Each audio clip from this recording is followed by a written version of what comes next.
Immense shoals of fish throng our shallow seas.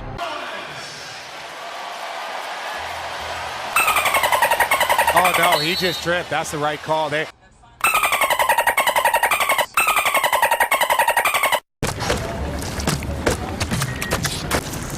7 free throws already in 4.5 minutes. It's a reason NBA Twitter likes to call him the free throw merchant, Mike. I used to flop on courts before Precambrian. Call me Niagara Falls, oh yeah. Before I begin, I'd like to thank those of you who showed up to the stream the other day. Just like then, I'll be playing with subs if anyone's interested. We'll play some Call of Duty, some Fortnite, some Sparking Zero, some Marvel Rivals. So once again, thank you all for tuning into the stream that got demonetized and copyrighted and blocked in about 8 countries. But whatever. I shake a little bit of ass in the deli for 5 seconds and YouTube puts me in handcuffs. What the hell did you just say? I didn't say anything. In the past, I've been hesitant to fully condemn SGA for this free throw merchant narrative that's been passed around a lot, especially in this past NBA season. However, what he did in this game 1 is an aquatic offense. He should be thrown in SeaWorld immediately. Orca behavior such as that is unacceptable. 7 free throws in 4.5 minutes, I'd push that amphibian too. Now, I don't agree with putting your hands on somebody just because you're frustrated. Anthony Edwards shouldn't have done that. But there was so much seawater on the court that it distracted everybody from how bad of a game Anthony Edwards had. 5 of 13 with 4 turnovers. Like was working.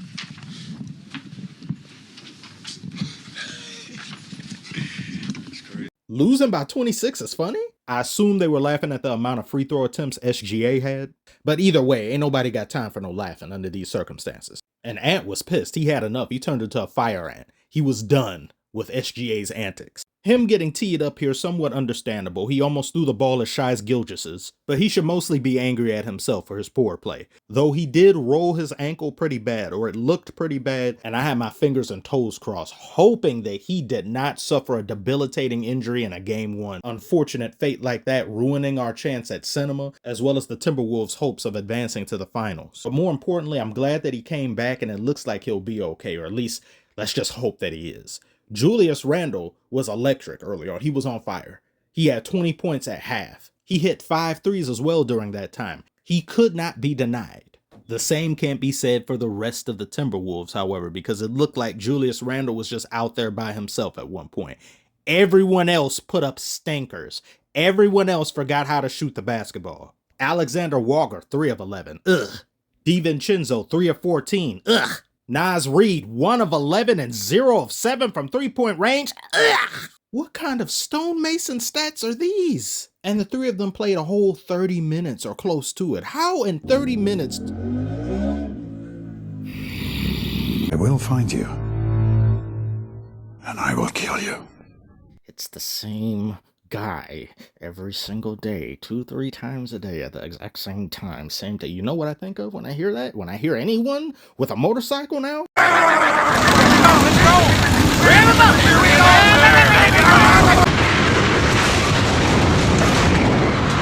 Hey everyone, I have a motorcycle. Want to hear it? I'm so cool, aren't I? I'm loud and proud. I'm Mr. Meeseeks, look at me! I want to grab him by the ear, glue his earlobe to the street, and run over his earlobe with his own motorcycle. Pain is the only thing some people understand nowadays. Anyway, Timberwolves shot the ball like there was lead in it. And you had Rudy Gobert. He had 3 rebounds the whole game. 3 the whole game. The man is 7'1". In 21 whole minutes, he couldn't even make either of his 3 throws. Merde! You call yourself French? Napoleon wept. Also, Timberwolves, you got to lay off the turnovers. During a certain time in the game, the Timberwolves had only 8 points off turnovers to the Thunder's 25. Timberwolves ended the game with 17 total turnovers. They didn't have that many more than the Thunder. Thunder had 12, but it's when these turnovers took place for the Timberwolves during very dry offensive droughts, just not taking care of the ball. And now add on the Thunder's 13 steals to the Timberwolves' 5. The only thing you can do as a team is get blown out. Wait, let's go back. Look at that. What was the plan there? He tried to split the defense, but split himself in the process. At half, the Thunder were only down 4 points. That was with Jalen Williams not doing all that much. He had 4 steals, though, so he defensively did his thing. SGA was struggling offensively, and Chet only had 3 points. That's 3 key contributors not playing to their average. And they're only trailing by 4. That's not a good sign at all. This could have very easily had been a blowout in the first half, but the blowout came in the second half, primarily in the fourth quarter. The Thunder were also shooting 62% at one point during the second half. Also, terrible sign. Which one is more likely to happen multiple games over the course of this series?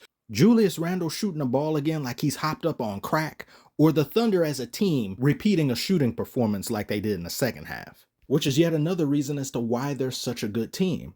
Even when they start badly, they can realign themselves to such a degree that the second half won't even mirror the first half. It'll be 2 different teams almost. They didn't play well in the first quarter against the Nuggets in Game 7. They got beaten that first quarter. Yet, going by how the game ended, you wouldn't even know that happened. I mean, the newest guy, the newest member of our SportsCenter at Night family, that would be Michael Malone, former coach of the Denver Nuggets. Hello, sir. Damn, it's a make or miss economy. And then Gilgeous-alexander. He showed why he's the MVP.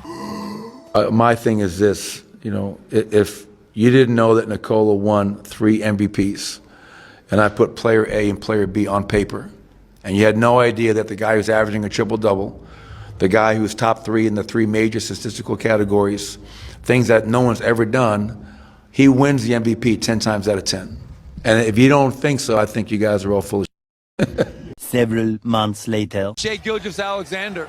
He showed why he's the MVP. Traitor!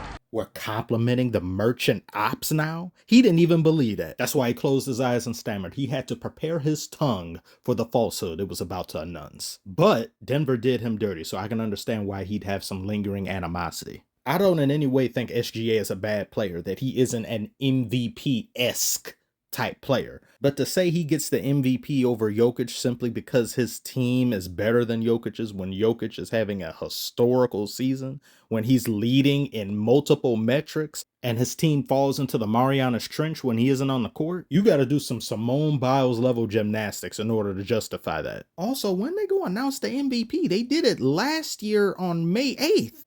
What's the holdup? Anyway, for Game 2, Timberwolves need to change things around drastically. Offense can't just come from one person. Everybody has to be in sync, especially against this Thunder defense. I also have no qualms with anybody winning the championship this year. Either way, we're going to get a team that's never won it in their history or a team that hasn't won it in 50-something odd years. So I'll be happy either way, no matter what the ending looks like. Share your thoughts on who you'd like to win this series as well as the finals as a whole. Comment below, let me know. Like and subscribe if you are new. Thank you as always for watching, and I will see you on the next one.